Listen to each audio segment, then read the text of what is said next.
Sobat Engineer. Senang sekali dapat berjumpa kembali di podcast ini, yaitu dimana kita podcast ini tuh membahas tentang isu-isu strategis di sektor energi. Nah, pada episode kali ini tuh kita akan membahas sebuah regulasi penting nih yang pasti menjadi acuan utama dalam pengembangan lapangan migas, yaitu pada PTK 037 Revisi 3 tentang Plan of Development yang diterbitkan oleh SKK Migas pada tahun 2021. Untuk membantu kita memahami detailnya, sudah hadir bersama kita narasumber Lydia dan Putri. Nah, kita langsung aja ke pertanyaan pertama ya. Nah, yang pertanyaan pertama itu biar Kak Putri yang jawab ya. Pertanyaan pertama itu apa sebenarnya POD dan mengapa dokumen ini itu memiliki posisi yang begitu penting. Nah, Kak Putri boleh tuh langsung dijawab. POD sendiri itu sebenarnya kepanjangan dari Plan of Development, yang mana dokumen rencana pengembangan lapangan migas secara komprehensif, mulai dari konsep hingga rencana produksinya, bahkan bisa sampai ke abandonmentnya. Jadi POD menjadi dasar pengambilan keputusan pemerintah untuk memberikan izin pengembangan dan produksi. Oke Kak. Tanpa persetujuan POD dari SKK Migas, maka rencana tuh nggak boleh dilanjutkan dalam produksi. Oleh karena itu, POD 1 persetujuan ini menandai perubahan fase wilayah kerja dan dari eksplorasi ke eksploitasi.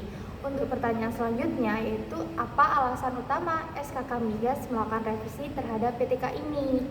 Oh iya, oke, aku izin jawab ya Kak. Jadi apa alasan utama SKK Migas untuk melakukan revisi terhadap PTK ini? Nah, revisi ini tuh dibuat untuk meningkatkan kejelasan terhadap dan efektivitas proses penyusunan dan persetujuan POD. Mengingat juga bahwa tantangan teknis dan bisnis dalam pengembangan lapangan migas semakin kompleks. Jadi diharapkan dengan adanya pedoman yang lebih terstruktur ini, proses koordinasi antara SKK Migas dan K3S dapat berjalan lebih ringkas, konsisten, dan terdokumentasi dengan baik. Oke, udah cukup paham ya nih tentang basic dari revisi terhadap PTK ini. Nah, kita lanjut ke pertanyaan selanjutnya, di mana ada yang nanya nih Kak, apa aja tipe POD yang diatur dalam PTK 037 Revisi 03? Ya, di PTK 037 Revisi 03 itu ada beberapa klasifikasi POD nih, yaitu POD yang pertama, pengembangan pertama dalam suatu wilayah kerja yang mana disetujui oleh Menteri ESDM. POD kedua dan seterusnya itu untuk temuan baru dalam wilayah kerja yang telah berproduksi dan disetujui oleh SKK Migas. Untuk POD selanjutnya, pengembangan lanjutan di lapangan existing yang terdiri dari POD bertahap, yang mana untuk lapangan beresiko atau kebutuhan investasi besar, dan yang kedua ada OPL atau OPLL yang mana itu untuk optimasi risiko rendah dan lingkup lebih sederhana dengan nilai investasi yang maksimum itu sebesar 700 juta US dollar. Untuk yang keempat itu ada POP atau Put on Production, proses cepat memproduksi sumur penemuan baru dengan memanfaatkan fasilitas existing dengan jumlah sumur yang terbatas. Nah, dari klasifikasi ini kita perlu tahu nih di dalam dokumen POD itu ada isinya apa aja sih?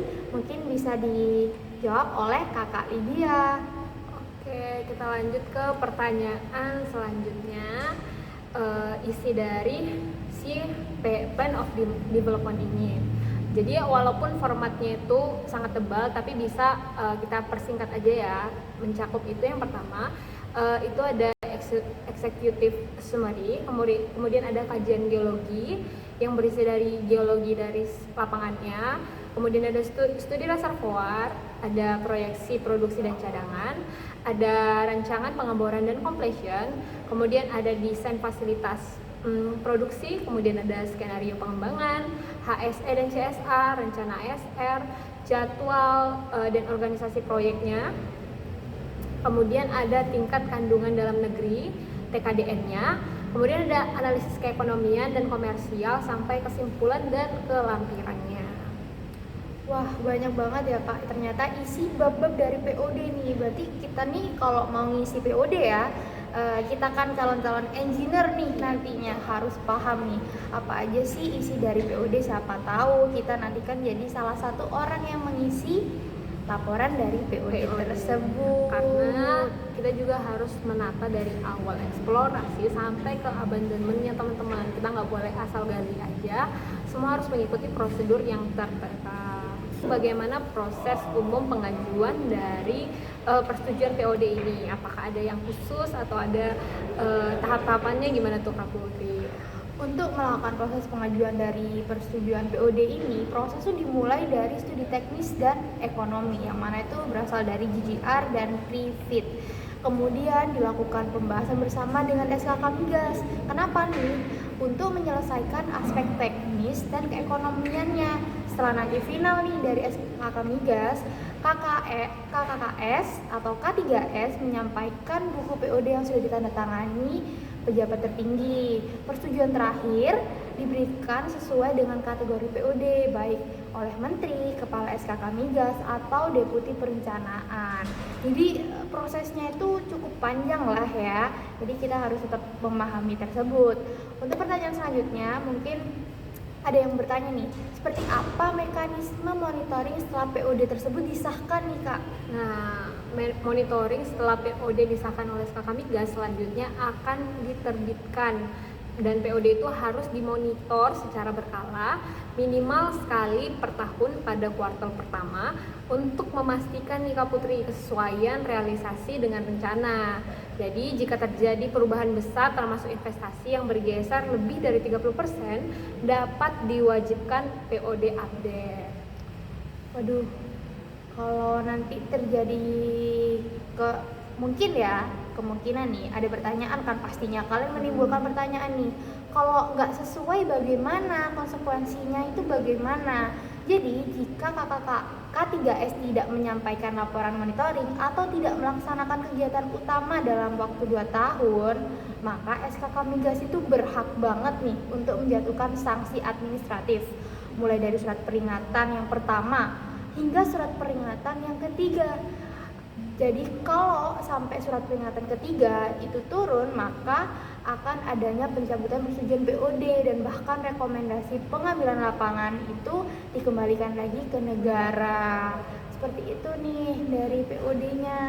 Cukup kompleks ya untuk proses dari awal sampai akhir. Kita itu harus memonitoring, ada juga kita harus mencek secara berkala, ada juga kita harus banyak mengesahkan kepada SKK Migas untuk setiap proses pengajuannya. Karena kita juga nggak bisa tuh untuk langsung aja untuk mengembangkan suatu lapangan tanpa ada persetujuan dari negara itu sendiri.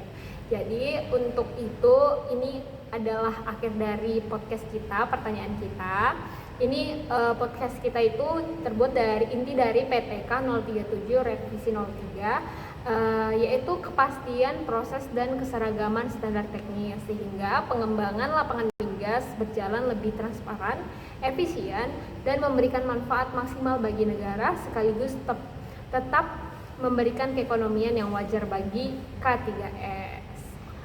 Mungkin itu saja dari kita yang bisa dapat kita sampaikan. Terima kasih sudah mendengarkan episode kali ini. Sampai jumpa di diskusi berikutnya. Dadah.